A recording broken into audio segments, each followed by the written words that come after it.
네, 경제인사이트 함께하겠습니다. 이제 뭐 하반기 대비해서 그 전체적으로 매크로한 이슈에는 어떻게 우리가 전망할 수 있는지 살펴보도록 하겠습니다. 도움 말씀에 대신증권의 문남중 수석 연구위원 함께했습니다. 어서 오십시오. 네, 안녕하세요. 자, 일단 대신증권 이 리포트 보니까 하반기 시장을 금융여건 완화, 고물가 여파 완화. 그래서 실물 경제와 금융시장의 불안 감소 이렇게 전망하셨는데요. 전반적으로 시장을 좀 긍정적으로 보시는 것 같아요. 네, 상반기보다는 하반기 증시의 저점이 올라갈 수 있다는 뷰를 좀 가지고 있는데요. 말씀해 주신 것처럼 올해 상반기는 주요국 중앙은행, 특히 미국의 중앙은행인 연준이 6월 FOMC가 되면 금리 인상 중단을 공식화할 가능성이 상당히 높다고 보고 있기 때문에 결국 금융여건 긴축 완화에 따른 하반기 투자 환경들이 개선될 여지가 있다고 해서 하반기, 3분기, 4분기를 놓고 본다고 하더라도 안만하게 좀 올라갈 여지가 있다라고 좀 얘기를 드리고 있습니다.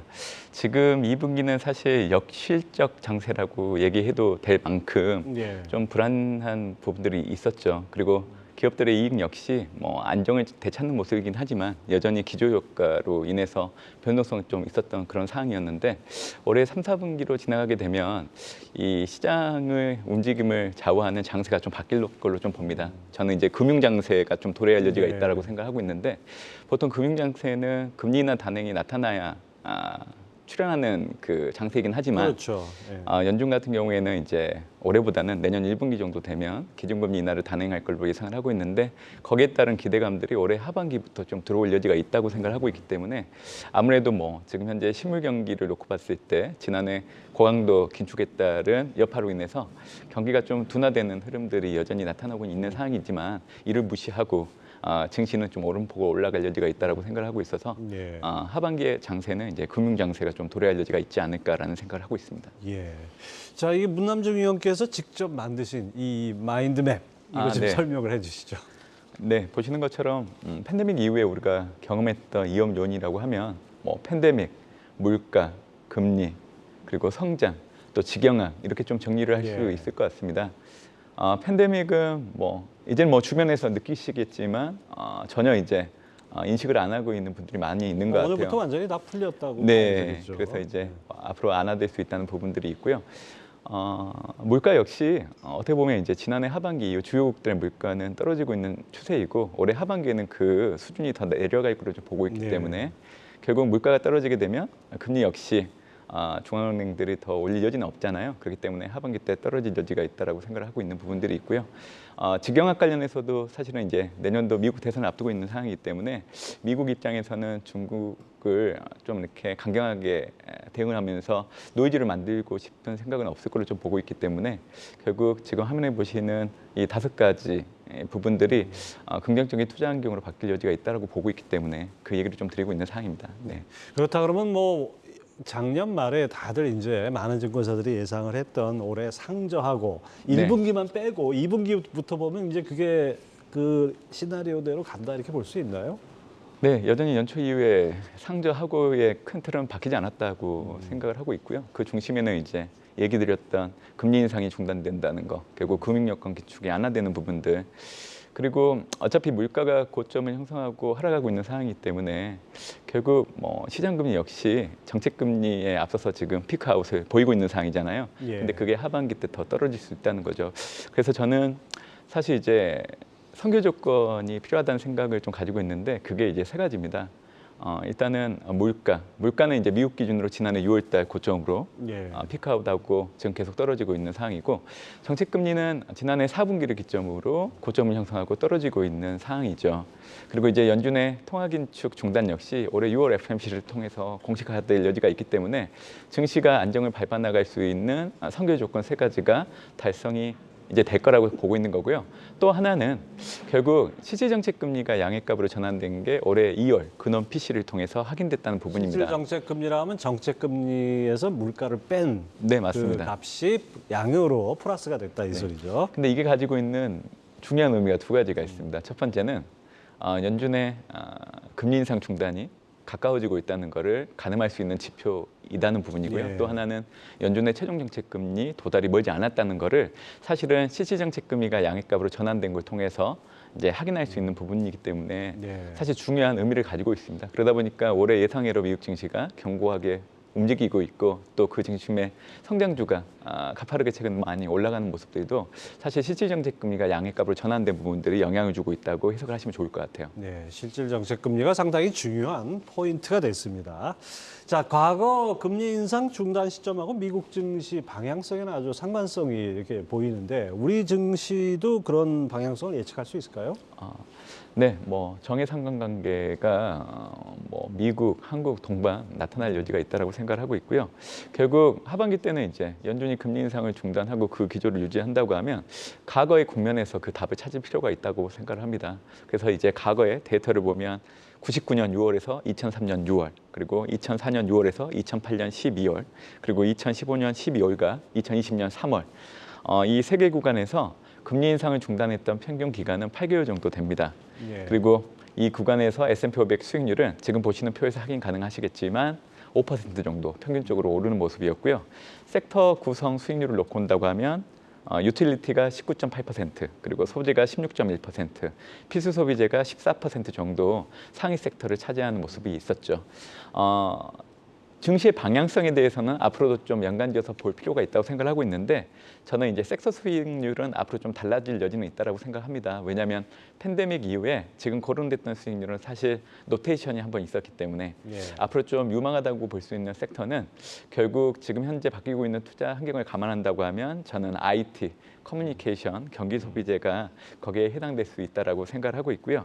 결국 금리 인상 중단 시점 그리고 미국 증시, 한국 증시를 놓고 봤을 때 연관성을 더 놓고 본다고 하면 결국 실질 정책 금리가 양해값으로 전환된 구간에서 평균 수익률을 놓고 본다고 하더라도 S&P 500 지수가 평균적으로 11.9% 정도 오른 모습들, 그리고 상위 섹터 수익률을 놓고 본다고 하더라도 IT, 커뮤니케이션이 상당히 높은 수익률을 차지하고 있었던 부분들이 있었기 때문에 앞으로 뭐 증시는 올라갈 수 있다. 그리고 그 답은 IT, 커뮤니케이션 이런 성장주에서 답을 찾아야 된다는 것들을 과거 데이터를 통해서 확인할 수 있는 부분들이 있었습니다. 금리 인상에 좀 민감했던 그런 섹터들이 네, 네. 상대적으로 금리 인상이 중단됐을 때 더 돋보일 수 있겠죠. 근데 앞서 표에서 그 네. 금리 인하기에는 왜 이렇게 주가가 많이 빠진 겁니까? 네.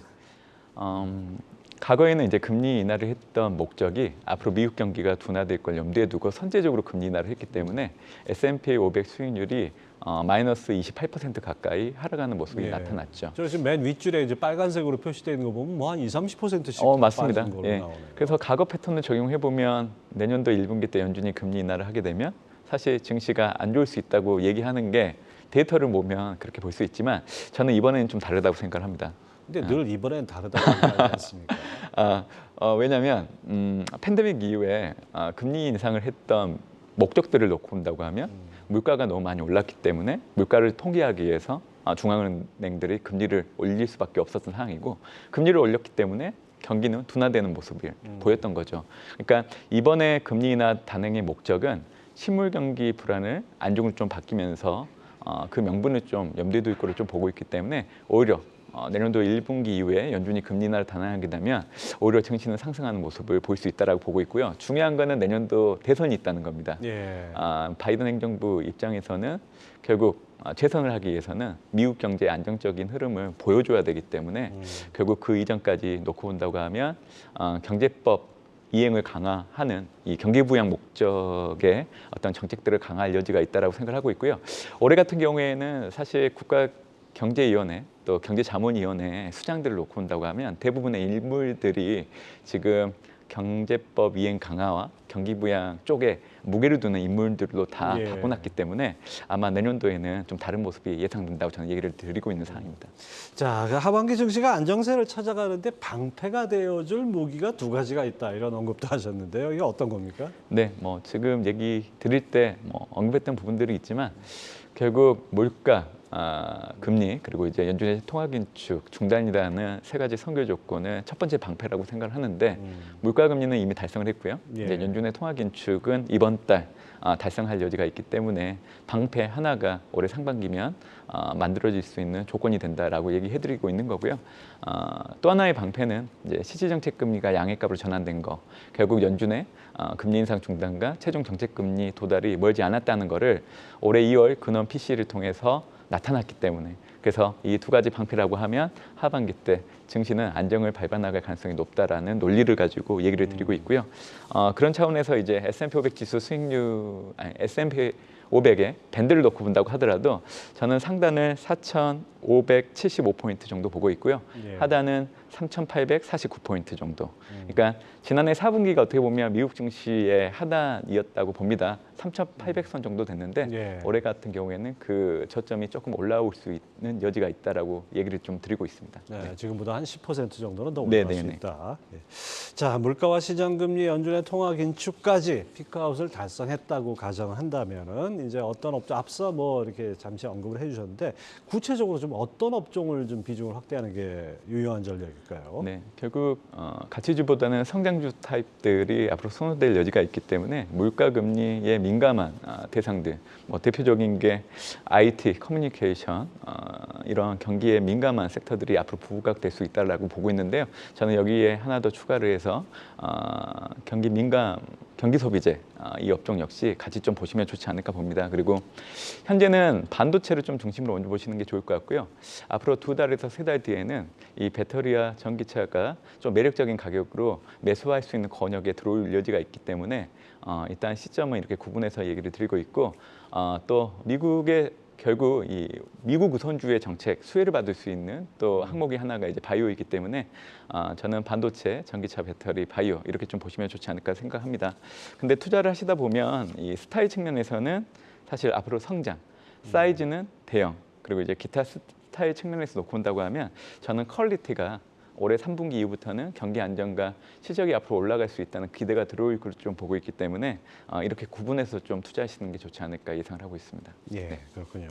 자, 인플레 우려는 완화되고 있고 하반기를 앞둔 시점에서 뭐 이제 디스인플레이션을 전제로 그 자산 비중을 확대해야 된다면 우리가 그냥 그런 얘기 많이 하지 않습니까? 안전자산과 위험자산 배분을 어떻게 할 것인지 이것이 어떻게 보면 투자하시는 분들이 종합적으로 판단하실 때 중요한 잣대가 될 것 같은데요. 어떤 쪽에 우선순위를 더 둬야 될까요?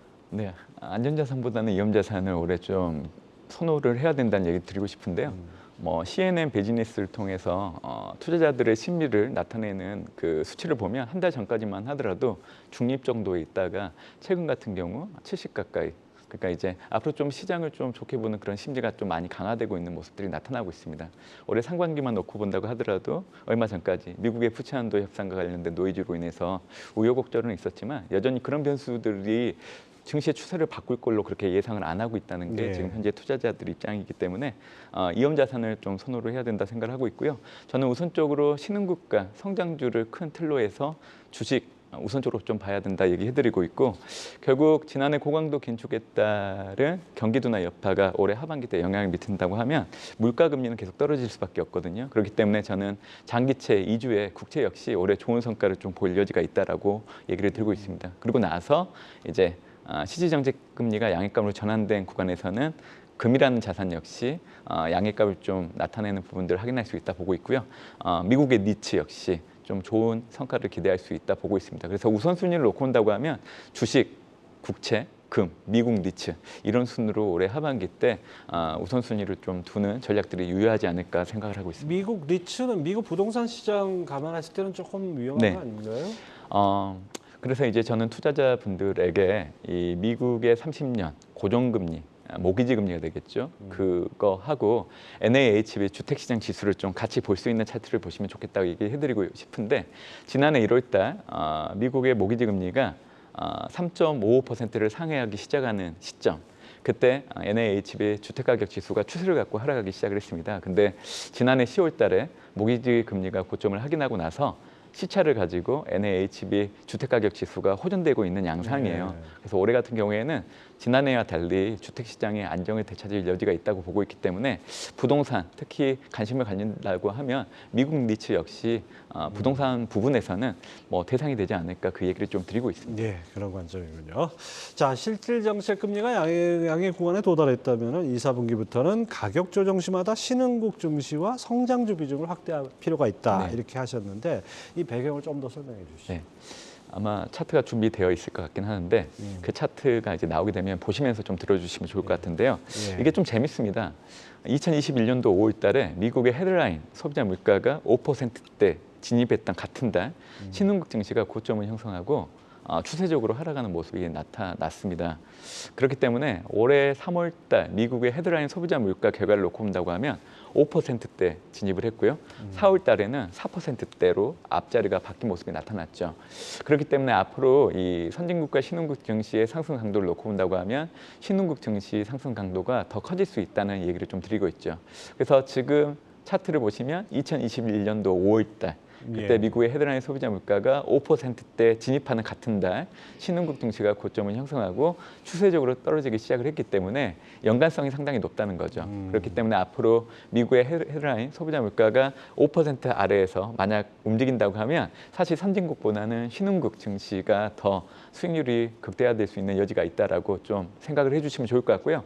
참고 삼아서 뭐 선진국 증시는 미국의 헤드라인 소비자 물가가 7%대 진입한 2021년도 12월 달에 고점을 형성하고 추세적으로 하락하기 시작을 했습니다. 그렇기 때문에 신흥국 증시는 미국의 헤드라인 소비자 물가 5라는 숫자가 중요하고요. 선진국 증시는 미국의 헤드라인 소비자 물가 7라는 숫자가 중요하기 때문에 이 임계치를 하회하는 물가 추이가 매달 반복된다고 하면 사실 여러분들이 투자하고 있는 주식을 비롯한 위험자산 가격들이 사실 큰 조정을 받을 여지는 없습니다.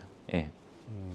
이 5%라는 건 미국 CPI 5%에 진입할수록 신흥국 증시 강도가 강화된다. 네네네. 이런 게 참 그 연관성이 참 어떻게 이런 연관성이 나오는 거죠?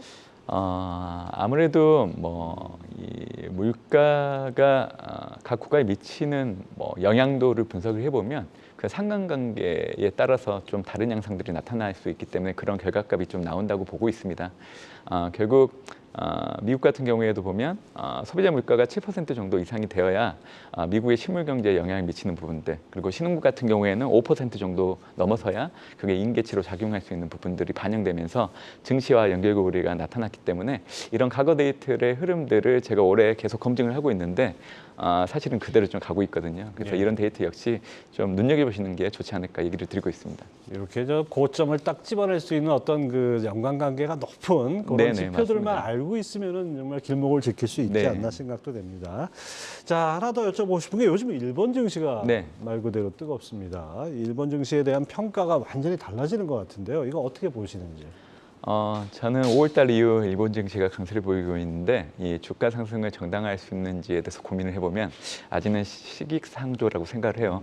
그렇기 때문에 저는 지금 현재 일본 증시는 비중을 좀 줄여야 된다는 얘기를 드리고 있고요. 얼만큼 왔다는 얘기인가요? 예, 저는 사실 우리가 얼마 전에 이제 국내 증시에서 보면 2차 전지를 좀 예. 약간 연상할 수 있는 모습인 것 같아요. 그래서 좀 비중을 줄여야 된다 얘기를 드리고 있는데 저는 아마 추세를 가지고 움직일 수 있는 시점은 올해 3분기 정도 되지 않을까라고 생각을 합니다. 그렇게 얘기해드리는 이유는 두 가지 선교 조건이 필요하다고 생각을 하기 때문에 그 얘기를 들고 있는데 첫 번째는 경제 성장의 연속성을 확인할 수 있는 부분들, 두 번째는 BOJ 통화 정책에 대한 불확실성이 좀 완화될 수 있는지 여부를 사실 3분기 때 확인이 가능하기 때문에 얘기를 드린 겁니다. 올해 1분기 GDP를 보면 잠정치였는데 이게 전분기 대비 0.4% 정도 나왔는데 예상치가 0.1이었고 예. 그리고 이제 지난해 4분기가 0%였기 때문에 예상보다 잘 나왔기 때문에 시장이 좀 긍정적으로 해석한 부분들이 있는데 사실 그 중심에는 민간 소비와 민간 투자가 있는데 이게 연속성을 가질 수 있는지 여부에 대해서 확인을 해야 됩니다. 왜냐하면 BOJ가 4월 통화정책 회의를 통해서는 올해 일본의 경제 성장률을 눈높이를 낮췄거든요. 또 물가는 오히려 상향 조정한 부분, 그러니까 경제 성장에 대한 불확실성에 대한 부분들을 일본 중앙은행이 얘기를 해줬기 때문에 이런 부분들을 보면 연속성을 확인을 해야 되기 때문에 2분기 GDP가 8월 15일 날 발표되기 때문에 그 중순 이후 좀 확인을 해야 된다 얘기를 드리고 있고요. 통화정책 관련해서는 YCC 정책 미세하게 조정할 여지가 있다고 보고 있는데 거기에 대한 가늠할 수 있는 시점 역시 3분기가 될 거로 좀 보고 있기 때문에 3분기가 되어야 일본 증시가 추세적으로 움직일 수 있는지 여부를 좀 논할 수 있는 시점이 되지 않을까 저는 생각을 하고 있습니다. 네, 그렇군요. 자, 그다음에 이제 글로벌 공급망 불안이 어떻게 보면 인플레를 많이 일으켰던 요인이라고 할 수 있는데요. 그런 측면에서 투자 환경 측면에서 글로벌 공급망 좀 개선된다 이렇게 볼 수 있나요? 예, 저는 글로벌 공급망 병목이 해소됐다 생각을 하고 있는데요. 지금 보시는 차트는 뉴욕 연은의 글로벌 공급망 압력 지수를 나타내는 건데 올해 2월 달 처음으로 2019년 8월 이후 처음으로 음액값으로 전환된 모습이 나타났습니다. 그러니까 어떻게 보면 이 지표를 보면 글로벌 공급망 병목은 해소됐다고 봐도 무방하다고 생각을 하고 있기 때문에 이거에 연동해서 본다고 하면 앞으로 실질 구매력이 좀 높아질 여지가 있기 때문에 그래서 투자 환경 측면에서도 긍정적인 뷰를 가져도 된다고 그 얘기를 좀 드리고 있는 상황입니다. 네, 하반기 전반적인 어떤 거시 변수들은 그 상반기보다는 많이 개선될 것 같은 그런 느낌이 듭니다. 대신증권 문남중 수석연구위원 함께했습니다. 말씀 감사합니다. 네, 감사합니다.